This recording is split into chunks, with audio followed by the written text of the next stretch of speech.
ಯೇಸು ಕ್ರಿಸ್ತನ ಹೆಸರಿನಲ್ಲಿ ನಿಮ್ಮನ್ನು ನಾನು ವಂದಿಸ್ತಾ ಇದ್ದೇನೆ. ಬನ್ನಿ, ನಾವು ಸ್ವಲ್ಪ ಹೊತ್ತು ದೇವರ ವಾಕ್ಯವನ್ನು ಧ್ಯಾನ ಮಾಡುವ. ಎವ್ರಿ ಡೇ, ಎವ್ರಿ ಟೈಮ್, ಪ್ರತಿ ಸಂದರ್ಭದಲ್ಲಿ ನಾವು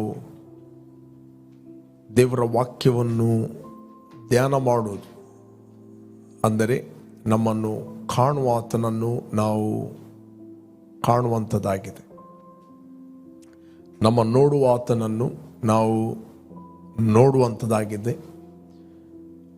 ನಮ್ಮ ದೃಷ್ಟಿ, ದ ಸ್ಪಿರಿಚುವಲ್ ದೃಷ್ಟಿ, ಆತ್ಮಿಕ ದೃಷ್ಟಿ, ಅದು ಬೆಳಗುವಂಥದ್ದಾಗಿದೆ. ನಿಮ್ಮ ಹೊರಗಿನ ಕಣ್ಣುಗಳು ನ್ಯಾಚುರಲ್ ವರ್ಲ್ಡನ್ನು ನೋಡ್ಬೋದು, ಬಟ್ ನಿಮ್ಮ ಒಳಗಿನ ಕಣ್ಣುಗಳು ಅದು ಕಾಣದ ಲೋಕದಲ್ಲಿರುವ ನಿಮ್ಮ ತಂದೆಯನ್ನು ಯಾವಾಗಲೂ ನೋಡ್ತದೆ. Praise god. ಯಾವಾಗ ನೀವು ವಾಕ್ಯವನ್ನು ನೀವು ಕೇಳುತ್ತೀರಿ, ನೀವು ನೋಡುತ್ತೀರಿ. ಎವ್ರಿ ಟೈಮ್ ನೀವು ವಾಕ್ಯವನ್ನು ಕೇಳುವುದಂದರೆ ನೀವು ನೋಡುವಂಥದ್ದು. ದಿಸ್ ದ ಸ್ಪಿರಿಚುವಲ್ ಮಿರರ್, ಆತ್ಮಿಕವಾದ ಒಂದು ಕನ್ನಡಿ, ಮಿರರ್ ಅಂತ ಹೇಳ್ತಾರೆ. ನಿಮ್ಮನ್ನೇ ನೀವು ನೋಡುವಂಥದ್ದಾಗಿದೆ. ನೀವು ಎಷ್ಟು ನೋಡುತ್ತೀರಿ, ನೀವೇನು ನೋಡುತ್ತೀರಿ ಹಾಗೆ ನೀವು ಆಗುತ್ತೀರಿ. Praise God. ಪುನಃ ನಾನು ಹೇಳ್ತೇನೆ, ನೀವೇನು ನೋಡುತ್ತೀರಿ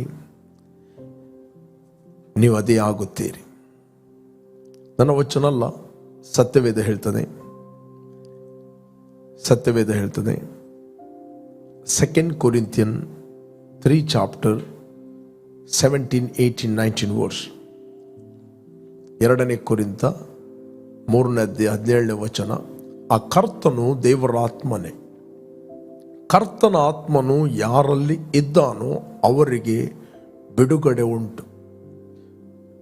ನಾವು ಬಾರ್ನ್ ಅಗೇನ್ ಆದವರು ಬಿಡುಗಡೆಗೆಯನ್ನು ಹುಡುಕೋರಲ್ಲ, ನಮಗೆ ಆಲ್ರೆಡಿ ಬಿಡುಗಡೆ ಉಂಟು. Now the Lord is the Spirit, and where the Spirit of the Lord is, there is liberty, there is freedom, there is rest, there is safety, okay, and protection. Okay, 18ನೇ ವಚನ ಹೇಳ್ತದೆ. ಮತ್ತೆ ನೋಡುವ ನಾವು.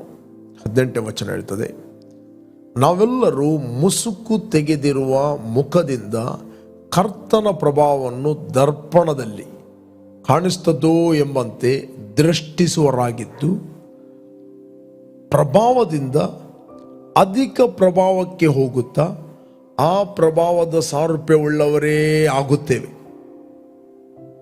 ಇದು ದೇವರ ಆತ್ಮನಾಗಿರುವ ಕರ್ತನ ಕೆಲಸಕ್ಕನುಸಾರವಾದುತ್ತೆ.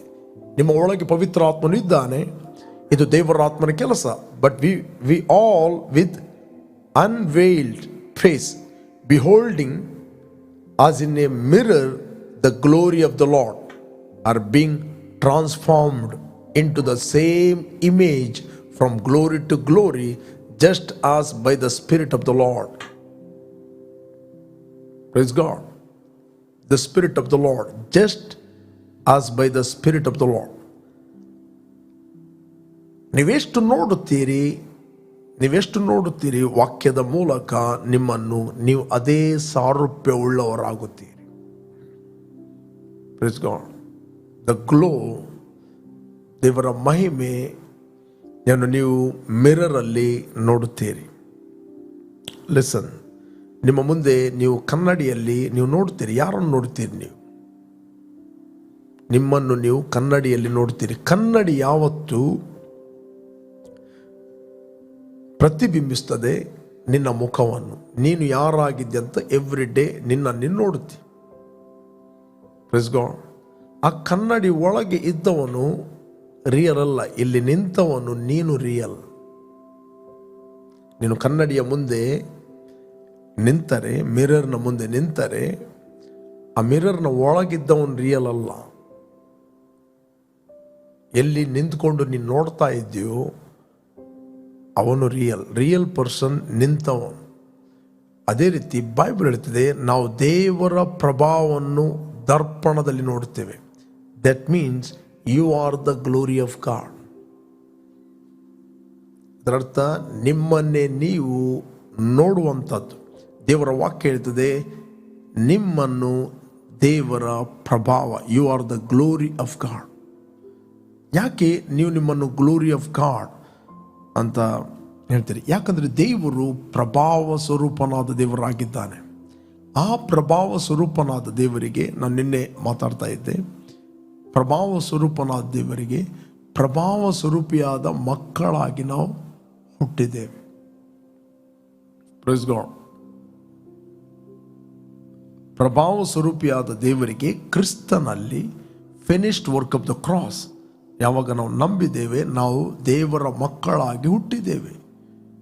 ಹೇಗೆ ನಾವು ಹುಟ್ಟಿದ್ದೇವೆ? ನಾವು ಪ್ರಭಾವ ಸ್ವರೂಪನಾದ ದೇವರಿಗೆ ಪ್ರಭಾವ ಸ್ವರೂಪರಾದ ಮಕ್ಕಳಾಗಿ ನಾವು ಹುಟ್ಟಿದ್ದೇವೆ. ಇದು ಅಪೊಸ್ತಲ ಪೌಲನು ನಮ್ಮ ಮನೋನೇತ್ರಗಳು ಬೆಳಗಿ ನೋಡುವಂತೆ ಪ್ರಾರ್ಥನೆ ಮಾಡುತ್ತಾನೆ. ಓಕೆ, ಇಲ್ಲಿ ನಾನು ಬರ್ತೇನೆ ಪುನಃ. ಎಫೆಸಿಯನ್ 1:17 ಆತನು ಎಫೆಸಿಯ ಸಭೆಗೋಸ್ಕರ ಆತನು ಪ್ರಾರ್ಥನೆ ಮಾಡುತ್ತಾನೆ. See that the god of our lord Jesus Christ, the Father of glory. See, the Father of glory. Who is the Father of glory? Who are you? Son of glory. Praise God. You are the sons of glory. Okay? That the God of our Lord Jesus Christ, the Father of glory, may give to you the spirit of wisdom and revelation in the knowledge of Him. ಆತನ ವಿಷಯವಾಗಿ ಯಾವಾಗ ನೀವು ದೇವರನ್ನು ತಿಳಿದುಕೊಳ್ಳುತ್ತೀರಿ, ನೀವು ನಿಮ್ಮನ್ನು ತಿಳಿದುಕೊಳ್ಳುತ್ತೀರಿ. ಅದಕ್ಕೆ Bible ಹೇಳ್ತೀರಿ, every time ನೀವು ಮಿರರಲ್ಲಿ ನೋಡುವಾಗ, ವಾಕ್ಯ ಎಂಬ ಮಿರರಲ್ಲಿ ನೋಡುವಾಗ ನೀವು ಅದೇ ಸಾರೂಪ್ಯವುಳ್ಳವರಾಗುತ್ತೀರಿ. Praise God. That means you are transform inside. ನಿಮ್ಗೆ ಗೊತ್ತಾ, ಯೇಸು ಸ್ವಾಮಿ ಪ್ರಾರ್ಥನೆ ಮಾಡಿದ ದೇವರ ಸನ್ನಿಧಾನದಲ್ಲಿ. ಆತನು ಏನಾಗಿದ್ದ? ದೇವರ ಪ್ರಭಾವವಾಗಿ ಲೋಕದಲ್ಲಿದ್ದ. ನಿಮಗೆ ಗೊತ್ತಾ? ಈ ಸ್ವಾಮಿಯ ಪ್ರಾರ್ಥನೆ ಅಂದರೆ ಏನು? 8ನೇ 28 ನಾವು ನೋಡ್ಲಿಕ್ಕೆ ಹೋದ್ರೆ ನಮಗೆ ಸಿಗ್ತದೆ. 8:28 ಲೂಕ್ ಚಾಪ್ಟರ್ 9:28. ಯೇಸು ಈ ಮಾತುಗಳನ್ನು ಹೇಳಿ ಸುಮಾರು 8 ದಿವಸಗಳಾದ ಮೇಲೆ ಪೇತ್ರ, ಯೋಹಾನ, ಯಾಕೋಬನ್ನು ಕರಕೊಂಡು ಪ್ರಾರ್ಥನೆ ಮಾಡುವುದಕ್ಕೆ ಬೆಟ್ಟವನ್ನು ಹತ್ತಿದನು. ಯೇಸು ಈ ಮಾತುಗಳನ್ನು ಹೇಳಿ ಸುಮಾರು 8 ದಿವಸಗಳಾದ ಮೇಲೆ ಪೇತ್ರ, ಯೋಹಾನ, ಯಾಕೋಬರನ್ನು ಕರಕೊಂಡು ಪ್ರಾರ್ಥನೆ ಮಾಡುವುದಕ್ಕೆ ಬೆಟ್ಟವನ್ನು ಹತ್ತಿದನು. ಓಕೆ, ನಾವು ಇಂಗ್ಲಿಷ್ನಲ್ಲಿ ಓದ್ತೇನೆ. Now it came to pass about 8 days after this saying that he took Peter, John and James and went up on the mountain to pray. Okay, ಮೂವರನ್ನು ಕರ್ಕೊಂಡು ಹೋದ. ಓಕೆ, 29 ಆತನು ಪ್ರಾರ್ಥನೆ ಮಾಡುತ್ತಿರಲಾಗಿ ಆತನ ಮುಖಭಾವವು ಬೇರೆ ಆಯಿತು. ಪ್ರಾರ್ಥನೆ ಅಂದರೆ ಏನು? What is prayer? The prayer means you are looking unto father. Praise God. ಆತನು ತಂದೆಯನ್ನು ನೋಡಿದ, ಆತನ ಮುಖ ಚೇಂಜ್ ಆಯ್ತು. ಯಾಕಂದ್ರೆ ಇನ್ನರ್ ಮ್ಯಾನ್ ಆತನದ್ದು, he the son of glory. ಅದಕ್ಕೆ ಹಳೆ ಒಡಂಬಡಿಕೆಯಲ್ಲಿ ಹೇಳ್ತದೆ, ಆತನನ್ನು ದೃಷ್ಟಿಸುವವರ ಮುಖವು ಪ್ರಕಾಶ ಹೊಂದುವುದು, ಅದು ಲಜ್ಜೆಯಿಂದ ಕೆಡುವುದೇ ಇಲ್ಲ. ಹಳೆ ಒಡಂಬಡಿಕೆ ಇರ್ತದೆ. ಬೇಕಾದ್ರೆ ನಾವು ಪುನಃ ಅಲ್ಲಿ ಹೋಗಿ ಬರುವ. 34:5 ಕೀರ್ತನೆ 34:5 ಹೇಳ್ತದೆ, ಆತನನ್ನೇ ದೃಷ್ಟಿಸುವವರು, ಕೇವಲ ಆತನನ್ನಲ್ಲ, ಆತನನ್ನೇ, ಬೇರೆ ಯಾವುದನ್ನಲ್ಲ. ನಿಮ್ಮ ಸಮಸ್ಯೆ, ನಿಮ್ಮ ಪ್ರಾಬ್ಲಮ್ಮು, ನಿಮ್ಮ ಕೊರತೆ, ನಿಮ್ಮ ಫೇಲಿಯರ್, ಅಥವಾ ನಿಮ್ಗೆ ಯಾರೋ ಏನು ಹೇಳಿದ್ದಾರೋ, ನಿಮಗೆ ಗೇಲಿ ಮಾಡ್ತಾರೋ, ತಮಾಷೆ ಮಾಡ್ತಾರೋ, ಕಮೆಂಟ್ಸ್ ಹಾಕ್ತಾರೋ, ಓಕೆ, ಅದು ಯಾವುದನ್ನು ಲಕ್ಷ್ಯಕ್ಕೆ ತೆಗೆದುಕೊಳ್ಳದೆ ಕೇವಲ ಆತನನ್ನೇ ದೃಷ್ಟಿಸಿದವರು ಪ್ರಕಾಶವನ್ನು ಹೊಂದುವರು. ಅವರ ಮುಖವು ಲಜ್ಜೆಯಿಂದ ಕೆಡುವುದೇ ಇಲ್ಲ. See, those who look to him are radiant with joy ಅಂತ ಇಂಗ್ಲಿಷ್ ಹೇಳ್ತದೆ. Radiant with joy. Their face will never be ashamed. But when you born again,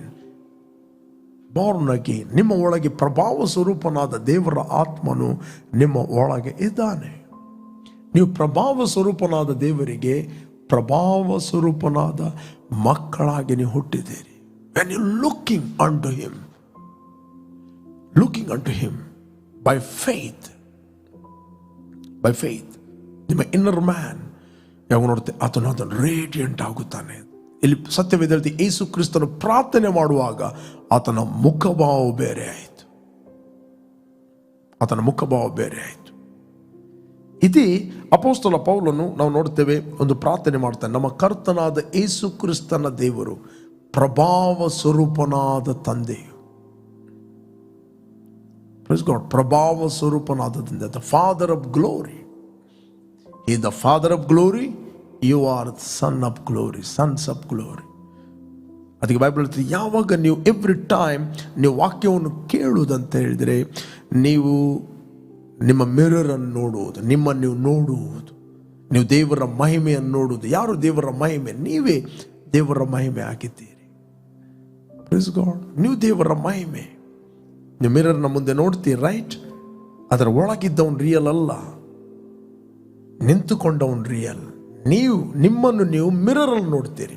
ಯಾರು ಕೂಡ ನ್ಯಾಚುರಲ್ ಮುಖವನ್ನು, ಸ್ವಾಭಾವಿಕ ಮುಖವನ್ನು ಯಾರು ಕೂಡ ವಿದೌಟ್ ಕನ್ನಡಿ ಮಿರರ್ ಇಂದ ನೋಡಲಿಕ್ಕೆ ಆಗೋದಿಲ್ಲ, ರೈಟ್? ಒಂದು ವೇಳೆ ದೇವರ ವಾಕ್ಯ ಹೇಳಿದೆ, ದೇವರ ವಾಕ್ಯವನ್ನು ಕೇಳಿ ಅದರಂತೆ ನಡೆಯದವನು ತನ್ನ ಹುಟ್ಟು ಮುಖವನ್ನು ಕನ್ನಡಿಯಲ್ಲಿ ನೋಡಿ ತಾನು ಹೀಗೇನೆ ಇದ್ದೇನೆ, ಹೇಗಿದ್ದೇನೆ, ಕನ್ನಡಿ ಏನು ಹೇಳ್ತದೆ ಹಾಗೇನೆ ಇದ್ದೇನೆ ಅಂತ ಹೇಳಿ ತಕ್ಷಣ ಮರೆತು ಹೋಗುವ ವ್ಯಕ್ತಿ. ಓಕೆ, ತಕ್ಷಣ ಮರೆತು ಹೋಗುವ ವ್ಯಕ್ತಿ. ಯಾಕೋಬನ ಪತ್ರಿಕೆ 1:22 ನೀವು ಅದನ್ನು ಓದಿದ್ದೀರಿ. ಓಕೆ, ಯಾಕೋಬ 1:22 ಎಲ್ಲರಿಗೂ ಬಾಯಾಟ ಇರುವಂಥ ವಾಕ್ಯದ ಪ್ರಕಾರ ನಡೆಯುವರಾಗಿರಿ, ಅಂದರೆ ಅಪ್ಲೈ ಮಾಡುವರಾಗಿರಿ. ಅದನ್ನು ಕೇಳುವವರು ಮಾತ್ರವೇ ಆಗಿದ್ದು, ಅಂದರೆ ಕೇವಲ ಕೇಳಿ ಅದನ್ನು ಅಪ್ಲೈ ಮಾಡೋದು, ಅಂದರೆ ಒಂದು ಇನ್ಫಾರ್ಮೇಶನ್ಗೋಸ್ಕರ ಕೇಳುವವರು ಮಾತ್ರವೇ ಆಗಿದ್ದು, ನಿಮ್ಮನ್ನು ನೀವೇ ಮೋಸಗೊಳಿಸಬೇಡ್ರಿ. ಬೈಬಲ್ ಹೇಳ್ತದೆ ಬೇರೆಯವ್ರನ್ನ ಮೋಸಗೊಳಿಸಬೇಡ್ರಿ ಅಂತ ಹೇಳುವುದಿಲ್ಲ, ನಿಮ್ಮನ್ನು ನೀವು ಮೋಸ ಮಾಡಬೇಡ್ರಿ. ಯಾಕೋಬನು ಪುನಃ ಬರೀತಾನೆ, ನಿಮ್ಮನ್ನು ನೀವು ಮೋಸ ಮಾಡಬೇಡ್ರಿ. Don't deceive yourself, but be doer of the word and not hearer only, deceiving yourself. Next 23ನೇ ವಚನ ಹೇಳ್ತದೆ, ಯಾವನಾದರೂ ವಾಕ್ಯವನ್ನು ಕೇಳುವನಾದರೂ ಅದರ ಪ್ರಕಾರ ನಡೆಯದಿದ್ದರೆ ಅವನು ಕನ್ನಡಿಯಲ್ಲಿ ತನ್ನ ಹುಟ್ಟು ಮುಖವನ್ನು ನೋಡಿದ ಮನುಷ್ಯನಂತಿರುವನು. 24ನೇ ವಚನ ಹೇಳ್ತದೆ, 24 ಇವನು ತನ್ನನ್ನು ನೋಡಿಕೊಂಡು, ಯಾರನ್ನು ನೋಡ್ತಾನೆ? ಇವನು ತನ್ನನ್ನು ನೋಡಿಕೊಂಡು. ಈ ವಾಕ್ಯವನ್ನು ನೋಡುವುದಂದ್ರೆ ನಿನ್ನನ್ನು ನೋಡುವುದು. ಇವನು ತನ್ನನ್ನು ನೋಡಿಕೊಂಡು ಹೋಗಿ ತಾನು ಹೀಗೆ ಇದ್ದೇನೆಂಬುದನ್ನು ಆ ಕ್ಷಣವೇ ಮರೆತು ಬಿಡುವನು. ತಾನು ಹೀಗೆ ಇದ್ದೇನೆ ಅಂತ ಹೇಳಿಕೊಂಡು ಹೀಗಿದ್ದೇನೆಂಬುದನ್ನು ಆ ಕ್ಷಣವೇ ಮರೆತು ಬಿಡುವನು. ನೆಕ್ಸ್ಟ್ ಹೇಳ್ತದೆ, ಬಿಡುಗಡೆಯನ್ನು ಉಂಟು ಮಾಡುವ, ಆದರೆ ಬಿಡುಗಡೆಯನ್ನು ಉಂಟು ಮಾಡುವ ಸರ್ವೋತ್ತಮ ಧರ್ಮ ಪ್ರಮಾಣವನ್ನು ಲಕ್ಷ್ಯ ಕೊಟ್ಟು ನೋಡಿ ಇನ್ನೂ ನೋಡುತ್ತಲೇ ಇರುವನು. ನೀವು ಅಪೊಸ್ತಲ ಪೌಲ ಹೇಳ್ತಾನೆ, ನೀವು ದೇವರ ಪ್ರಭಾವವನ್ನು ದರ್ಪಣದಲ್ಲಿ ನೋಡುತ್ತವೆ ಎಂಬಂತೆ ಇನ್ನೂ ನೋಡುತ್ತಲೇ ಇರುವವರು ಆ ಪ್ರಭಾವದ ಸಾರೂಪ್ಯವುಳ್ಳವರಾಗುತ್ತೀರಿ. Praise god. ನಿಮ್ಮನ್ನು ಯಾವಾಗಲೂ ಸಿಕ್ಕಾಗಿ ನೋಡಬೇಡ್ರಿ, ನಿಮ್ಮನ್ನು ಯಾವಾಗಲೂ ಕೊರತೆಯಲ್ಲಿದ್ದವನಾಗಿ ನೋಡಬೇಡ್ರಿ. Separate yourself from sickness, separate yourself poverty. ನಿಮ್ಮನ್ನು ಸಪ್ರೇಟ್ ಮಾಡ್ರಿ ಅದರಿಂದ. You are not part of that. ಅದರ ಬಿಡುಗಡೆಯನ್ನು ಉಂಟು ಮಾಡುವ ಸರ್ವೋತ್ತಮ ಧರ್ಮ ಪ್ರಮಾಣವನ್ನು ಲಕ್ಷ್ಯ ಕೊಟ್ಟು ನೋಡಿ ಇನ್ನೂ ನೋಡುತ್ತಲೇ ಇರುವನು. ವಾಕ್ಯವನ್ನು ಕೇಳಿ ಮರೆತು ಹೋಗುವನಾಗಿರದೆ ಅದರ ಪ್ರಕಾರ ನಡೆಯುವನಾಗಿದ್ದು ತನ್ನ ನಡತೆಯಿಂದ ಧನ್ಯನಾಗುವನು. But he who looks into the perfect law of liberty and continues in it, and is not a forgetful hearer, but a doer of the work. This one will be blessed in what he does. Praise God. ನಾವು ಪ್ರಭಾವ ಸ್ವರೂಪನಾದ ದೇವರಿಗೆ ಪ್ರಭಾವ ಸ್ವರೂಪನಾದ ಮಕ್ಕಳಾಗಿ ನಾವು ಹುಟ್ಟಿದ್ದೇವೆ. You are the glory of God, you are the beauty of God. ನೀವು ದೇವರ ಸೌಂದರ್ಯವಾಗಿದ್ದೀರಿ, ನೀವು ದೇವರ ಮಹಿಮೆಯಾಗಿದ್ದೀರಿ. ದೇವರ ವಾಕ್ಯವೇ ನಮ್ಮ ನಂಬಿಕೆಗೆ ಆಧಾರ. Praise God. ನಮ್ಮ ನಂಬಿಕೆಗೆ ಆಧಾರ ದೇವರ ವಾಕ್ಯ. ದೇವರ ವಾಕ್ಯ ನನ್ನ ಕುರಿತಾಗಿ ಏನು ಹೇಳುತ್ತದೋ ಅದೇ ನಾವು ಆಗಿದ್ದೇವೆ. ದೇವರ ವಾಕ್ಯ ನಮಗೆ ಏನು ಮಾಡಲು ಹೇಳುತ್ತದೋ ಅದನ್ನು ನಾವು ಮಾಡುವವರಾಗಿ, ದೇವರ ವಾಕ್ಯ ನಮಗೆ ಏನು ಹೊಂದಲು ಹೇಳುತ್ತದೋ ಅದನ್ನು ನಾವು ಹೊಂದುವರಾಗಿದ್ದೇವೆ. Praise God. ದೇವರ ವಾಕ್ಯವನ್ನು ಕೇಳಿರಿ. ಕೆಲವೊಮ್ಮೆ ದೇವರ ವಾಕ್ಯ ಏನು ಹೇಳ್ತದೆ ಅದರ ಪ್ರಕಾರ ನಾವು ಅಪ್ಲೈ ಮಾಡದೇ ಇದ್ದ ಕಾರಣ ನಾವು ರಿಸಲ್ಟನ್ನು ನೋಡುವುದಿಲ್ಲ. ಓಕೆ, ಕೇವಲ ಇನ್ಫಾರ್ಮೇಷನ್ಗೋಸ್ಕರ ಮಾತ್ರ ನಾವು ಕೇಳ್ತೇವೆ. ಇಂಪಾರ್ಟೆಂಟ್, ದೇವರ ವಾಕ್ಯ ಏನು ಹೇಳ್ತದೆ ಅದಕ್ಕೆ ಕ್ವಿಕ್ ಆಗಿ ರೆಸ್ಪಾನ್ಸ್ ಕೊಡೋದು very very important. Every time ನೀವು ದೇವರ ವಾಕ್ಯವನ್ನು ಕೇಳುತ್ತಿರುವಾಗ ನೀವು ಅದಕ್ಕೆ ರೆಸ್ಪಾನ್ಸ್ ಕೊಡುವುದಿಲ್ಲ ಅಂತ ಹೇಳಿದರೆ ನಿಮ್ಮ ಹಾರ್ಟ್ ಏನಾಗ್ತದೆ? ಹಾರ್ಡ್ ಆಗ್ತದೆ, ಕಠಿಣ ಆಗ್ತದೆ, ಸೆನ್ಸಿಟಿವಿಟಿ ಲೂಸ್ ಆಗ್ತದೆ. ಓಕೆ, ನೀವು ಫಸ್ಟ್ ಟೈಮ್ ದೇವರ ವಾಕ್ಯವನ್ನು ಕೇಳುತ್ತಿರುವಾಗ ನೀವು ಭಾಳ ಎಕ್ಸೈಟೆಡ್, ಅದನ್ನು ಪುನಃ ಕೇಳಿದಿರಿ, ಆದರೆ ನಿಮಗೆ ನೀವು ಅಪ್ಲೈ ಮಾಡಲಿಲ್ಲ. ಆ ಒಂದು ಏನು ಹೇಳ್ತಾರೆ ಸೆನ್ಸಿಟಿವಿಟಿ ಅದನ್ನು ನೀವು ಕಳ್ಕೊಳ್ತೀರಿ. ಬಟ್ ಎವ್ರಿ ಟೈಮ್ ದೇವರ ವಾಕ್ಯವನ್ನು ಕೇಳುವಾಗ ರಿಜಾಯ್ಸ್ ಮಾಡಿರಿ, ಅದನ್ನು ಅಪ್ಲೈ ಮಾಡಿರಿ, ಅದನ್ನು ಮೆಡಿಟೇಟ್ ಮಾಡಿರಿ. ಆ ವಾಕ್ಯದಲ್ಲಿ ನಿಮ್ಮನ್ನು ನೋಡಲಿಕ್ಕೆ ಕಲಿಯಿರಿ. ಪರ್ಸನಲ್ ಆಗಿ ದೇವರೊಟ್ಟಿಗೆ ಸಮಯವನ್ನು ಸ್ಪೆಂಡ್ ಮಾಡಿರಿ. ಯೇಸು ಸ್ವಾಮಿ ಕೂಡ ಪ್ರಾರ್ಥನೆ ಮಾಡುವುದಂದರೆ ಏನು? ತಂದೆಯನ್ನು ಆತನ ನೋಡುವುದು. ಅದಕ್ಕೋಸ್ಕರ ನಾವು ಈ ವಾಕ್ಯ ಓದಿದೆವು. ಆತನು ಪ್ರಾರ್ಥನೆ ಮಾಡುತ್ತಿರುವಾಗ ಆತನ ಮುಖಭಾವವು ಬೇರೆ ಆಯಿತು. ಯಾಕಂತ ಹೇಳಿದರೆ ಆತನು ಪ್ರಭಾವ ಸ್ವರೂಪನಾದ ದೇವರ ಪ್ರಭಾವ ಸ್ವರೂಪನಾದ ಮಗನಾಗಿದ್ದನು. ಆತನು ಬೆಳಕಿನ ದೇವರ ಬೆಳಕಿನ ಮಗನಾಗಿದ್ದನು. ಬೈಬಲ್ ಹೇಳ್ತಿದೆ, ನೀವು ಕತ್ತಲೆಯವರಲ್ಲ, ನೀವು ಬೆಳಕಿನವರು. ಇದೆಯಾ ಸತ್ಯವೇದದಲ್ಲಿ? 1 ಥೆಸಲೋನಿಕ 5:1 1 ಥೆಸಲೋನಿಕ 5:1. ಸಹೋದರರೇ, ಈ ಸಂಗತಿಗಳು ನಡೆಯಬೇಕಾದ ಕಾಲಗಳನ್ನು ಗಳಿಗೆಗಳನ್ನು ಕುರಿತು ನಿಮಗೆ ಬರೆಯುವುದು ಅವಶ್ಯವಿಲ್ಲ. But concerning the times and seasons, brethren, you have no need that I should write to you. Okay, for you yourself know perfectly that the day of the Lord so come as a thief in the night. ರಾತ್ರಿ ಕಾಲದಲ್ಲಿ ಕಳ್ಳನು ಹೇಗೆ ಬರುತ್ತಾನೋ ಹಾಗೆ ಕರ್ತನ ದಿನವು ಬರುವುದೆಂದು ನೀವು ಚೆನ್ನಾಗಿ ತಿಳಿದಿದ್ದೀರಲ್ಲ. Next, ಸಮಾಧಾನವಾಗಿಯೂ ನಿರ್ಭಯವಾಗಿಯೂ ಇರುತ್ತೇವೆಂದು ಜನರು ಹೇಳುತ್ತಿರುವಾಗ, ನೀವಲ್ಲ ಜನರು, ಓಕೆ, ಜನರು ಹೇಳುತ್ತಿರುವಾಗಲೇ ಅವರ ಮೇಲೆ ನಾಶನವು ಗರ್ಭಿಣಿಗೆ ಪ್ರಸವ ವೇದನೆ ಬರುವ ಪ್ರಕಾರ ಬರುವುದು. ಅವರು ಹೇಗೋ ತಪ್ಪಿಸಿಕೊಳ್ಳಲಾರರು.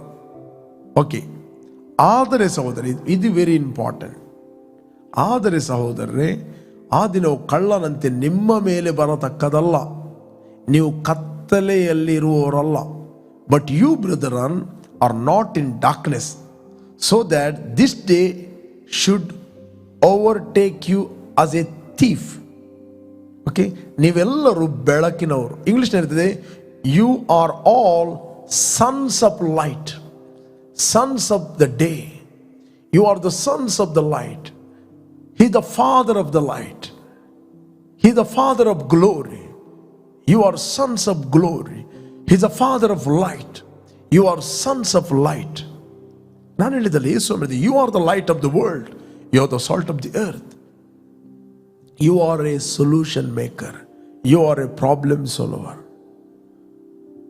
ದೇವರು ನಿನ್ನನ್ನು ಭೂಲೋಕದಲ್ಲಿ ತನ್ನ ರಾಯಭಾರಿಯನ್ನಾಗಿ, ತನ್ನ ರಿಪ್ರೆಸೆಂಟೇಟಿವ್ ಆಗಿ ನಿನ್ನನ್ನು ಮತ್ತು ನನ್ನನ್ನು ಈ ಲೋಕದಲ್ಲಿ ಇಟ್ಟಿದ್ದಾನೆ. ಎಲ್ಲಿ ರಿಲಿಜನ್ ಪ್ರಾರಂಭವಾಯಿತು? ಯಾವಾಗ ರಿಲೇಶನ್ಶಿಪ್ ಕಟ್ ಆಯಿತು, ರಿಲಿಜನ್ ಪ್ರಾರಂಭವಾಯಿತು? ಏದೇನ್ ತೋಟದಲ್ಲಿ. ಓಕೆ, ಕಲ್ವಾರಿ ಕ್ರೂಜೆಯಲ್ಲಿ ಯೇಸು ಯಾವಾಗ ಪ್ರಾಣವನ್ನು ಕೊಟ್ಟು ಹೂಣಲ್ಪಟ್ಟು ಮೂರನೇ ದಿನ ಪುನರುತ್ಥನಾದನು, ಯಾವಾಗ ನಾವು ಕ್ರಿಸ್ತನನ್ನು ಅಂಗೀಕಾರ ಮಾಡಿದೆವು ಆ ದಿವಸ ರಿಲಿಜನ್ ಕಟ್ಟಾಯಿತು, ಪುನಃ ರಿಲೇಷನ್ಶಿಪ್ ರೆಸ್ಟೋರ್ ಆಯಿತು. Praise God. ಇವತ್ತು ನಾವು ದೇವರ ವಾಕ್ಯವನ್ನು ರಿಲಿಜನ್ ಆಗಿ ಓದುವುದಲ್ಲ, ರಿಲೇಷನ್ಶಿಪ್ಪಲ್ಲಿ ಓದಬೇಕು. ರಿಲೇಷನ್ಶಿಪ್ಪಲ್ಲಿ ನೀವು ಓದಿದರೆ, ಸಂಬಂಧದಲ್ಲಿ ನೀವು ಓದಿದರೆ ದೇವರ ವಾಕ್ಯ ನಿಮಗೆ ಕ್ಲಿಯರ್ ಅರ್ಥ ಆಗ್ತದೆ. ರಿಲಿಜನಲ್ಲಿ ಓದಿದರೆ ನೀವು ಯಾವುದೊಂದು ಡಿನಾಮಿನೇಷನಲ್ಲಿ ನೋಡ್ತೀರಿ, ಪ್ರೇಸ್ ಗಾಡ್, ಯಾವುದೊಂದು ಗುಂಪಿನಲ್ಲಿ ನೋಡ್ತೀರಿ. ನಮ್ಮ ಯಾವುದೇ ಒಂದು ಡಿನಾಮಿನೇಷನ್ ಮೆಂಟಾಲಿಟಿಯಲ್ಲಿ ನಾವು ದೇವರ ವಾಕ್ಯವನ್ನು, ರಿಲಿಜನ್ ಮೆಂಟಾಲಿಟಿಯಲ್ಲಿ ನಾವು ದೇವರ ವಾಕ್ಯವನ್ನು ಓದಿದರೆ ನಮಗೆ ಅರ್ಥ ಆಗುವುದಿಲ್ಲ. ಯಾವಾಗ ನೀವು ಸಂಬಂಧದಲ್ಲಿ ಓದ್ತೀರಿ, ಸಂಬಂಧದಲ್ಲಿ ದೇವರ ವಾಕ್ಯವನ್ನು ಮೆಡಿಟೇಟ್ ಮಾಡುತ್ತೀರಿ, you will enjoy God's word. You will see yourself through the word of God. ದೇವರ ವಾಕ್ಯದ ಮೂಲಕ ನಿಮ್ಮನ್ನು ನೋಡುತ್ತೀರಿ. ಆರೋಗ್ಯವಂತನಾದ ದೇವರಿಗೆ ಆರೋಗ್ಯವಂತರಾದ ಮಕ್ಕಳಾಗಿ ನೀವು ಹುಟ್ಟಿದ್ದೀರಿ. Praise God. You are the expression of his health. You are the expression of his health. ಆರೋಗ್ಯವು ನಿಮ್ಮ ಆತ್ಮದಲ್ಲಿ ಇದೆ. ಕರ್ತನ ಆತ್ಮನು ಯಾರಲ್ಲಿ ಇದ್ದಾನೋ ಅವನಿಗೆ ಬಿಡುಗಡೆ ಉಂಟು. ಇದು ನಿಮ್ಮ ಇಂದ್ರಿಯಗಳು ಇನ್ಫಾರ್ಮೇಶನ್ ಕೊಡುವುದಿಲ್ಲ, ನಿಮಗೆ ಫೀಲ್ ಆಗಲಿಕ್ಕಿಲ್ಲ. ಅಥವಾ ನಿಮಗೆ ಈ ಶರೀರ ಎಂಬ ಮನೆಯಲ್ಲಿ ನೀವು ವಾಸ ಮಾಡುತ್ತಿರುವಾಗ ನಿಮಗೆ ಅದೆಲ್ಲ ಫೀಲ್ ಆಗುವುದಿಲ್ಲ, ನಿಮ್ಮ ಒಳಗೆ ಏನಿದೆ ಅಂತ. ಬಟ್ ನಾವು ಅದನ್ನು ದೇವರ ವಾಕ್ಯದ ಮೂಲಕ ನಂಬಬೇಕು. ದೇವರ ವಾಕ್ಯದ ಮೂಲಕ ನಾವು ನೋಡಬೇಕು. ದೇವರ ವಾಕ್ಯದ ಮೂಲಕ ನಾವು ಸರಿಯಾದ ಸೈಡಲ್ಲಿ ನಾವು ನೋಡ್ತೇವೆ. ನಮ್ಮ ಆತ್ಮ, ಪ್ರಾಣ, ಶರೀರ. ನಿಮ್ಮ ಶರೀರ ಯಾವಾಗಲೂ ಲೋಕವನ್ನು ನೋಡ್ತದೆ. ಲೋಕದ ಸಂಗತಿಗಳನ್ನು ನಿಮ್ಮ ಪ್ರಾಣಕ್ಕೆ ತೋರಿಸಿದರೆ ನಿಮ್ಮ ಪ್ರಾಣ ಲೋಕದ ಸಂಗತಿಯನ್ನು ನೋಡ್ತದೆ. ಯಾವಾಗ ನೀವು ವಾಕ್ಯವನ್ನು ಪುನಃ ಪುನಃ ಕೇಳ್ತೀರಿ, ನಿಮ್ಮ ಪ್ರಾಣ ಆತ್ಮದ ಸೈಡಿಗೆ ನೋಡ್ತದೆ, ಸರಿಯಾದ ಸೈಡಲ್ಲಿ ಅದು ನೋಡ್ತದೆ. ಎವ್ರಿ ಟೈಮ್ ನೀವು ವಾಕ್ಯವನ್ನು ಕೇಳುವುದಂದರೆ ನಿಮ್ಮ ಪ್ರಾಣಕ್ಕೆ ನೀವು ತೋರಿಸುವಂಥದ್ದು, ನೋಡುತ್ತಲೇ ಇರುವಂಥದ್ದು, ಪುನಃ ಪುನಃ ತೋರಿಸುವಂಥದ್ದು, ಪುನಃ ಪುನಃ ತೋರಿಸುವಂಥದ್ದು. ಆಗ ನೀವು ಈಸಿಯಾಗಿ ಹೇಳ್ತೀರಿ, ಆರೋಗ್ಯವು ನನ್ನದು, ಜಯವು ನನ್ನದು. ನಾನು ಕ್ರಿಸ್ತನಲ್ಲಿ ದೇವರಿಗೆ ಬಾಧ್ಯನು, ಕ್ರಿಸ್ತನೊಂದಿಗೆ ನಾನು ಬಾಧ್ಯನು, ಕ್ರಿಸ್ತನಲ್ಲಿ ನಾನು ದೇವರ ಮಗನಾಗಿದ್ದೇನೆ, ಕ್ರಿಸ್ತನಲ್ಲಿ ನಾನು ಪ್ರಭಾವ ಸ್ವರೂಪನಾದ ತಂದೆಗೆ ಪ್ರಭಾವ ಸ್ವರೂಪನಾದ ಮಗನಾಗಿ ನಾನು ಹುಟ್ಟಿದ್ದೇನೆ, ಕ್ರಿಸ್ತನಲ್ಲಿ ಬೆಳಕಿನ ದೇವರಿಗೆ ನಾನು ಬೆಳಕಿನ ಮಗನಾಗಿ ಹುಟ್ಟಿದ್ದೇನೆ. ಆ ದಿನವು ಪಕ್ಕನೆ ನನ್ನ ಮೇಲೆ ಬರುವಂಥದ್ದಲ್ಲ, ಆ ದಿನವು ಕಳ್ಳನಂತೆ ನನ್ನ ಮೇಲೆ ಬರುವಂಥದ್ದಲ್ಲ. ಅದಕ್ಕೋಸ್ಕರ ಯಾರು ಹೆದರಬೇಕಾಗಿಲ್ಲ. ಓಕೆ. ದ ಸೆಕೆಂಡ್ ಕಮಿಂಗ್ ಬಗ್ಗೆ ಯಾರು, ಸೆಕೆಂಡ್ ಕಮಿಂಗ್ ಮತ್ತು rapture totally different. Okay. Rapture ಮತ್ತು ಸೆಕೆಂಡ್ ಕಮಿಂಗ್. ಒಮ್ಮೆ ನಾನು ದಾನಿಯಲ್ನ 12ನೇ ಅಧ್ಯಾಯ ನಾನು ಬಿಡಿಸಿದ್ದೇನೆ. ನೀವು ಟೈಮ್ ಲೈನ್ಗೆ ಹೋಗಿ ಫೇಸ್ಬುಕ್ಕಲ್ಲಿ ಅಥವಾ ಯೂಟ್ಯೂಬಲ್ಲಿ ನೀವು ನೋಡ್ಬೋದು, ಯೂಟ್ಯೂಬಲ್ಲಿದೆ. ಓಕೆ. ಅದರಿಂದ ಥೆಸಲೋನಿಕ 5ನೇ ಅಧ್ಯಾಯ 4ನೇ ವಚನ ಹೇಳ್ತೆ, ಆ ದಿನವು ಕಳ್ಳನಂತೆ ಪಕ್ಕನೆ ನಿಮ್ಮ ಮೇಲೆ ಬರತಕ್ಕದಲ್ಲ. 5 chapter 4 verse. ಆದರೆ ಸಹೋದರರೇ, ಆ ದಿನವು ಕಳ್ಳನಂತೆ ನಿಮ್ಮ ಮೇಲೆ ಬರತಕ್ಕದಲ್ಲ. ನೀವು ಕತ್ತಲೆಯಲ್ಲಿರುವವರಲ್ಲ. But you brethren are not in darkness, so that this day should overtake you as a thief. Praise God. 5ನೇ ವಚನ ಹೇಳ್ತದೆ, 5ನೇ ವಚನ, ನೀವೆಲ್ಲರೂ ಬೆಳಕಿನವರು. ನೀವು ಕೆಲವರು ಅಂತ ಹೇಳಿದ್ರೆ ನೀವೆಲ್ಲರೂ ಬೆಳಕಿನವರು. You are all, you are all, not few.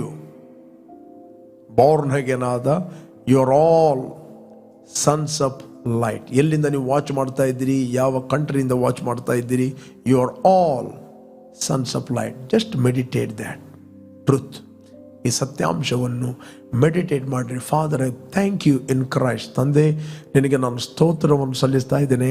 ನಾನು ಪ್ರಭಾವ ಸ್ವರೂಪನಾದ ನಿನಗೆ ಪ್ರಭಾವ ಸ್ವರೂಪನಾದ ಮಗನಾಗಿ ನಾನು ಹುಟ್ಟಿದ್ದೇನೆ. ಯಾವಾಗ ನೀವು ಪ್ರಿಯರೇ ಟ್ರುತ್ತನ್ನು ಮೆಡಿಟೇಟ್ ಮಾಡುತ್ತೀರಿ, ನಿಮ್ಮ ಮುಖವು ಪ್ರಕಾಶಗೊಳ್ಳುತ್ತದೆ. ನಿಮ್ಮ ಮುಖದಲ್ಲಿರುವ ಆ ಒಂದು ಸ್ಯಾಡ್ನೆಸ್ ಬಿಟ್ಟು ಹೋಗ್ತದೆ. ಆತನನ್ನೇ ದೃಷ್ಟಿಸುವವರ ಮುಖವು ಪ್ರಕಾಶಗೊಳ್ಳುವುದು. ರೇಡಿಯಂಟ್ ವಿತ್ ಜಾಯ್ ಅಂತ ಹೇಳ್ತದೆ ಇಂಗ್ಲಿಷ್ನಲ್ಲಿ. ಜಾಯ್, ಸಂತೋಷದಲ್ಲಿ ರೇಡಿಯಂಟ್ ಆಗುವುದು. ಪ್ರೈಸ್ ಗಾಡ್, ಪ್ರಕಾಶಗೊಳ್ಳುವುದು. ಅದಕ್ಕೋಸ್ಕರ ಎವ್ರಿ ಟೈಮ್ ನೀವು ಪ್ರಾರ್ಥನೆ ಮಾಡುವಾಗ ಆ ರಿಲೇಷನ್ಶಿಪ್ಪಲ್ಲಿ ಪ್ರಾರ್ಥನೆ ಮಾಡಿರಿ. ಕ್ರಿಸ್ತನಲ್ಲಿ ತಂದೆಯಾದ ದೇವರ ಹತ್ರ ನೀವು ಪ್ರಾರ್ಥನೆ ಮಾಡುವಂಥದ್ದು. ಕೆಲವೊಮ್ಮೆ ಪ್ರಾರ್ಥನೆಗಳು ನಮ್ಮ ಕೇವಲ ಬಾಯಾಟ ಇರ್ತವೆ. ಯೇಸುವೆ ಅದು ಮಾಡು, ಇದು ಮಾಡು, ಯೇಸುವೆ ಮುಟ್ಟು, ಯೇಸುವೆ ಯೇಸುವೆ ಯೇಸುವೆ ಯೇಸುವೆ, ಮುಗೀತು, ಅಲ್ಲಿ ಸ್ಟಾಪ್, ಆಮೇನ್. ಓಕೆ, ನೀವು ಪ್ರಾರ್ಥನೆ ಮಾಡುವುದಂದರೆ ಯೇಸುನ ಹೆಸರಿನಲ್ಲಿ ತಂದೆಯಾದ ದೇವರಲ್ಲಿ ನೀವು ಪ್ರಾರ್ಥನೆ ಮಾಡುವಂಥ, with the relationship, is your father, ಆತ ನಿಮ್ಮ ತಂದೆ. ಎವ್ರಿ ಟೈಮ್ ನೀವು ಯೇಸುನ ಹೆಸರಿನಲ್ಲಿ ನೀವು ಪ್ರಾರ್ಥನೆ ಮಾಡಿದಾಗ ಆತನು ನಿಮ್ಮ ಪ್ರಾರ್ಥನೆಯನ್ನು ಕೇಳ್ತಾನೆ. ಮೇ ಬಿ ಸಮ್ ಮಿಸ್ಟೇಕ್ ನೀವು ಮಾಡಿದ್ದೀರಿ. ಪ್ರಾರ್ಥನೆ ಮಾಡುತ್ತಿರುವಾಗ ಆ ಮಿಸ್ಟೇಕ್ಗಳಿಂದ ನೀವು ಹೊರಗೆ ಬರ್ತೀರಿ. Praise God. The holy spirit will bring conviction. Mistake ಆಯ್ತು ಅಂತ ಹೇಳಿದ್ರೆ ಪ್ರಾರ್ಥನೆ ಮಾಡೋದನ್ನು ಸ್ಟಾಪ್ ಮಾಡಬೇಡ್ರಿ. ಪ್ರಾರ್ಥನೆ ಮಾಡಿದಾಗಲೇ ಏನಾಗ್ತದೆ, ಈ ಕಂಟಾಮಿನೇಷನ್ ಇದೆಲ್ಲ ಬಿಟ್ಟು ಹೋಗ್ತದೆ. ಟೆಂಪ್ಟೇಷನ್ನಿಂದ ನೀವು ಪ್ರೊಟೆಕ್ಟ್ ಆಗುತ್ತೀರಿ. ಯೇಸು ಹೇಳಿದೆ, ರೈಟ್, ಆತ್ಮವು ಸಿದ್ಧವಾಗಿದೆ. The spirit is willing, flesh is weak. Spirit is willing, flesh is weak. ಯಾಕೆ? ಶೋಧನೆಗೆ ಒಳಗಾಗದಂತೆ ಎಚ್ಚರವಾಗಿದ್ದು ಪ್ರಾರ್ಥನೆ ಮಾಡಿರಿ. ನೀವು ಪ್ರಾರ್ಥನೆ ಮಾಡುತ್ತಿರುವಾಗ ನೀವು ಟೆಂಪ್ಟೇಷನ್ಗಳಿಂದ ಫ್ರೀ ಆಗುತ್ತೀರಿ. ನೀವು ಒಳಗಿಂದ ರಿಜಾಯ್ಸ್ ಮಾಡುತ್ತೀರಿ. ನಿಮ್ಮ ಶರೀರದ ಮೇಲೆ ನೀವು ಡೊಮಿನೇಟ್ ಮಾಡುತ್ತೀರಿ. ನೀವು ಪರ್ಸನಲ್ಲೇ ಟೈಮನ್ನು ಕಳೆಯುವುದಿಲ್ಲ. ಕೇವಲ ನೀವು ವಾಕ್ಯವನ್ನು ಮಾತ್ರ ಕೇಳ್ತೀರಿ, ಅದನ್ನು ಅಪ್ಲೈ ಮಾಡೋದಿಲ್ಲ. ನೀವು ಪ್ರಾರ್ಥನೆಯಲ್ಲಿ ಸಮಯ ಸ್ಪೆಂಡ್ ಮಾಡೋದಿಲ್ಲ. ಹೇಗೆ ನೀವು ಟೆಂಪ್ಟೇಷನ್ಗಳನ್ನು ಅವಾಯ್ಡ್ ಮಾಡುವಂಥದ್ದು? ಒಂದು ಡಿಸಿಪ್ಲಿನ್ ಇಲ್ಲ. ಪರ್ಸನಲ್ ಪ್ರೇಯರದ್ದು, ವಾಕ್ಯ ಓದುವಂಥದ್ದು ಡಿಸಿಪ್ಲಿನ್ ಇಲ್ಲ. ಕೇವಲ ನೀವು ಶರೀರದ ಬಗ್ಗೆ ಮಾತ್ರ ನೋಡ್ತಾ ಇದ್ದೀರಿ.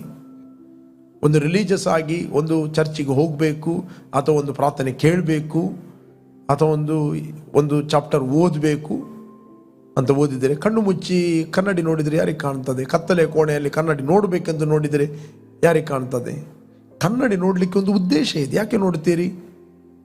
ನನ್ನ ಮುಖ ಸರಿ ಇದೆಯಾ, ಅಥವಾ ಕೂದಲು ಸರಿ ಇದೆಯಾ, ಹೇರ್ ಕರೆಕ್ಟ್ ಇದೆಯಾ? ನೀವು ನಿಮ್ಮನ್ನು ಏನು ಮಾಡ್ತೀವಿ? ಅಲ್ಲಿ ನೋಡಿ ಇಲ್ಲಿ ಸರಿ ಮಾಡ್ತೀರಿ. ರೈಟ್? ಎವ್ರಿ ಟೈಮ್ ನೀವು ವಾಕ್ಯವನ್ನು ಓದುವಾಗ ದೇವರ ಆತ್ಮ ನಿಮ್ಮಲ್ಲಿ ಮಾತಾಡ್ತಾನೆ. ಎಲ್ಲಿದ್ದಾನೆ ದೇವರ ಆತ್ಮ? ನಿಮ್ಮ ಒಳಗಿದ್ದಾನೆ. Acknowledge the spirit of God ನಿಮ್ಮ ಒಳಗಿದ್ದಾನೆ. ಅವನು ಕನ್ವಿಕ್ಷನ್ ಕೊಡ್ತಾನೆ. ಎಸ್, ನೀವು ವಾಕ್ಯವನ್ನು ಓದುವಾಗ ನಿಮ್ಮ ಹತ್ರ ಮಾತಾಡ್ತಾನೆ. ಇಮಿಡಿಯೇಟ್ಲಿ ನಿಮ್ಮನ್ನು ಸರಿಪಡಿಸಿರಿ. ಕ್ವಿಕ್ ಆಗಿ ನೀವು ಟ್ರ್ಯಾಕಿಗೆ ಬನ್ನಿ. ಟ್ರ್ಯಾಕ್ ತಪ್ಪಿದ್ರೆ ಟ್ರ್ಯಾಕ್ಗೆ ಬನ್ನಿ. ಓಕೆ, ದಡ ಮೀರಿ ಹೋದರೆ ದಡಕ್ಕೆ ಬನ್ನಿ. ಅದರಿಂದ ನಾನು ನಿಮ್ಗೆ ಎನ್ಕರೇಜ್ ಮಾಡ್ತೇನೆ, ಎವ್ರಿ ಡೇ ನೀವು ವಾಕ್ಯವನ್ನು ಕೇಳುವಾಗ ಏನು ದೇವರು ಮಾತ್ರ ಮಾತಾಡ್ತಾನೆ, ಕ್ವಿಕ್ ಆಗಿ ಅದಕ್ಕೆ ರೆಸ್ಪಾನ್ಸ್ ಕೊಡ್ರಿ. ನೀವು ಆತನ ಪ್ರಭಾವವಾಗಿದ್ದೀರಿ. ದೇವರ ಪ್ರಭಾವ ನೀವು ಆಗಿದ್ದೀರಿ. You are born of God. ನೀವು ಕ್ರಿಸ್ತನಲ್ಲಿ ನೂತನ ಸೃಷ್ಟಿಯಾಗಿದ್ದೀರಿ. ನೂತನ ಸೃಷ್ಟಿಯಾದ ನಿಮ್ಮ ಪ್ರಾಣ ಅಲ್ಲ, ನಿಮ್ಮ ಶರೀರ ಅಲ್ಲ, ನಿಮ್ಮ ಆತ್ಮ. Really you are in Christ is a new creation. Every time ಹೋಗುವಾಗ ಬರುವಾಗ ಹೇಳ್ರಿ, I am born of God. ನಾನು ದೇವರಿಂದ ಹುಟ್ಟಿದವನು. ನನ್ನಲ್ಲಿ ಇರುವ ಪವಿತ್ರ ಆತ್ಮನು, ನನ್ನಲ್ಲಿರುವ ಪ್ರಭಾವ ಸ್ವರೂಪನ ತಂದೆ ಲೋಕದಲ್ಲಿರುವ ಎಲ್ಲ ಕನ್ಫ್ಯೂಷನ್ಗಳಿಗಿಂತ ದೊಡ್ಡವನಾಗಿದ್ದಾನೆ. ಎವ್ರಿ ಟೈಮ್ ಹೋಗುವಾಗ, ಗಾಡಿಯಲ್ಲಿ ಹೋಗುವಾಗ, ನಿಲ್ಲುವಾಗ ಜಸ್ಟ್ ಹೇಳ್ರಿ. ಹೇಳುವುದಂದರೆ ನೀವು ನೋಡುವುದು, ಮೆಡಿಟೇಟ್ ಮಾಡೋದು, ಯಾವಾಗಲೂ ಹೋಗುವಾಗ ಬರುವಾಗ. Price God. ದ ವೀಕ್ನೆಸ್ ಬರ್ತಾ ಇದೆ. I am born of god. One who is in is greater than one who is world. Fear ಬರ್ತಾ ಇದೆ. ಒಂದು ರೀತಿಯ ದೇವರು ಕೊಟ್ಟಿರುವ ಆತ್ಮ, ತಂದೆ ಕೊಟ್ಟಿರುವ ಆತ್ಮ, ಬಲ, ಪ್ರೀತಿ, ಸ್ವಸ್ಥ ಬುದ್ಧಿ ಆತ್ಮ. I am A sound person. ಸ್ವಸ್ಥ ಬುದ್ಧಿ ಆತ್ಮ, ಶಿಕ್ಷಣದ ಆತ್ಮ. ಯಾವಾಗಲೂ ಹೇಳ್ರಿ. ಓಕೆ, ಪ್ರೇರ್ ನೀವು ಫಸ್ಟ್ ಟೈಮ್ ಯಾರು ವಾಚ್ ಮಾಡೋದಾದರೆ ನಾನು ನಿಮಗೋಸ್ಕರ ಪ್ರಾರ್ಥನೆ ಮಾಡ್ತೇನೆ. I will pray for you. Let's pray. ಯೇಸುವನ್ನು ಇಷ್ಟರವರೆಗೆ ನೀವು ಅಂಗೀಕಾರ ಮಾಡದಿದ್ದರೆ ಇದು ನಿಮ್ಮ ಸಮಯವಾಗಿದೆ. ನೀವು ಯೇಸುವನ್ನು ಅಂಗೀಕಾರ ಮಾಡಿ. Okay, will pray for you. ಯಾವಾಗ ನೀವು ಯೇಸುವನ್ನು ಅಂಗೀಕಾರ ಮಾಡುತ್ತೀರಿ, ನೀವು ಪ್ರಭಾವ ಸ್ವರೂಪನಾದ ದೇವರಿಗೆ ಪ್ರಭಾವ ಸ್ವರೂಪನಾದ ಮಕ್ಕಳಾಗಿ ನೀವು ಹುಟ್ಟುತ್ತೀರಿ. Okay, thank you. ಭೂಮಿ ಆಕಾಶಗಳನ್ನು ಉಂಟು ಮಾಡಿದ ಪ್ರಭಾವ ಸ್ವರೂಪನಾದ ತಂದೆ ಅಬ್ರಹಾಮನು ನಿನ್ನನ್ನು ಪ್ರಭಾವ ಸ್ವರೂಪನಾದ ದೇವರಾಗಿ ನೋಡಿದನು. ಆತನ ಜೀವಿತ ಬದಲಾಯಿತು. ಇವತ್ತು ಕ್ರಿಸ್ತನಲ್ಲಿ ತಂದೆ ನಮ್ಮ ಎಲ್ಲ ಪಾಪಗಳನ್ನು, ಶಾಪಗಳನ್ನು, ಪಾಪದ ಸ್ವಭಾವವನ್ನು ಕಲ್ವಾರಿ ಕ್ರೂಜೆಯಲ್ಲಿ ಹಾಕಿ ಹೂಡಲ್ಪಟ್ಟು 3ನೇ ದಿನ ಪುನರುತ್ಥನಾಗಿದ್ದಾನೆ. ನಾವು ನಂಬುತ್ತೇವೆ ನಮ್ಮ ಅಪರಾಧಗಳು ಪರಿಹಾರವಾಗಿ ನಮಗೆ ಬಿಡುಗಡೆ ಆಯಿತು ಮತ್ತು ಬಾಯಿಂದ ಅರಿಕೆ ಮಾಡುತ್ತೇವೆ ಯೇಸುವೆ ನಮ್ಮ ಕರ್ತನೆಂದು. ನಾವು ಪ್ರಭಾವ ಸ್ವರೂಪನಾದ ದೇವರಿಗೆ ಪ್ರಭಾವ ಸ್ವರೂಪದ ಮಕ್ಕಳಾಗಿ ನಾವು ಹುಟ್ಟಿದ್ದೇವೆ. Thank you. We refuse to be sick, O God, refuse to be weak. ನಾವು ಬಲಹೀನರಾಗಲು ತಿರಸ್ಕರಿಸ್ತೇವೆ. ನಾವು ಕ್ರಿಸ್ತನಲ್ಲಿ ಬಲಾಢ್ಯರಾಗಿದ್ದೇವೆ, ಸ್ಟ್ರಾಂಗ್ ಆಗಿದ್ದೇವೆ, ಆರೋಗ್ಯವಾಗಿದ್ದೇವೆ. We are excellent, O God. Thank you father. ತಂದೆ, ಯಾರು ವೀಕ್ಷಿಸ್ತಾ ಇದ್ದಾರೆ ಅವರೆಲ್ಲರೂ ಆಂತರ್ಯದಲ್ಲಿ ಬಲ ಹೊಂದಲಿ, ಮನೋನೇತ್ರಗಳು ಬೆಳಗಲಿ, ಇದುವರೆಗೆ ಕಾಣದ ಸಂಗತಿಗಳನ್ನು ಅವರು ಕಾಣುವಂತೆ ಅವರಿಗೆ ನಡೆಸಬೇಕಾಗಿ ನಾನು ಪ್ರಾರ್ಥಿಸ್ತಾ ಇದ್ದೆ. ಅವರ ದೇಹದಲ್ಲಿರುವ ಎಲ್ಲ ಬಲಹೀನತೆಗಳು, ಕಾಯಿಲೆಗಳು ಎಲ್ಲ ಉದುರಿ ಹೋಗಲಿ. I release your healing, O God, by the power of the holy spirit, O God. Be healed right now. ಎಲ್ಲ ರೀತಿಯ ಮೈಗ್ರೇನ್, ಎಲ್ಲ ರೀತಿಯ ನೆಕ್ ಪೇನ್, ಬ್ಯಾಕ್ ಪೇನ್, ಎಲ್ಲಿ ನಿಮಗೆ ನೋವಿದೆ ಜಸ್ಟ್ ಅಲ್ಲಿ ಕೈ ಹಿಡೀರಿ. In the mighty name of Jesus. ಎಲ್ಲಿ ಅಲರ್ಜಿ ಇದೆ, ಸ್ಕಿನ್ ಡಿಸೀಸ್ ಇದೆ, ಜಸ್ಟ್ ಕೈ ಹಿಡೀರಿ. Yes, now you are going to receive your healing in the mighty name of Jesus. ಎಲ್ಲ ನೋವುಗಳು ಇವರ ದೇಹವನ್ನು ಈಗಲೇ ಬಿಟ್ಟು ಹೋಗಲಿ. I command to leave it in the name of Jesus. ತಲೆಯಿಂದ ಪಾದದವರೆಗಿನ ಸ್ವಸ್ಥತೆ ಶಕ್ತಿ ಇಳಿದು ಬರ್ತಾ ಇರೋದಕ್ಕೋಸ್ಕರ ಸ್ತೋತ್ರ. The uterus problem be healed right now in the name of Jesus. Arthritis problem come out in the name of Jesus. Be healed right now. Thank you.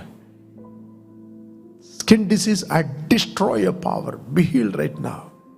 Thank you, Jesus. Thank you, Father, for a healing, oh God. Fill everyone with the healing anointing. ಇವರು ಪ್ರಾರ್ಥನೆ ಮಾಡುವಾಗ ಅನೇಕರು ಸ್ವಸ್ಥತೆಯನ್ನು ಹೊಂದಲಿ. In Jesus' name. Amen. Amen.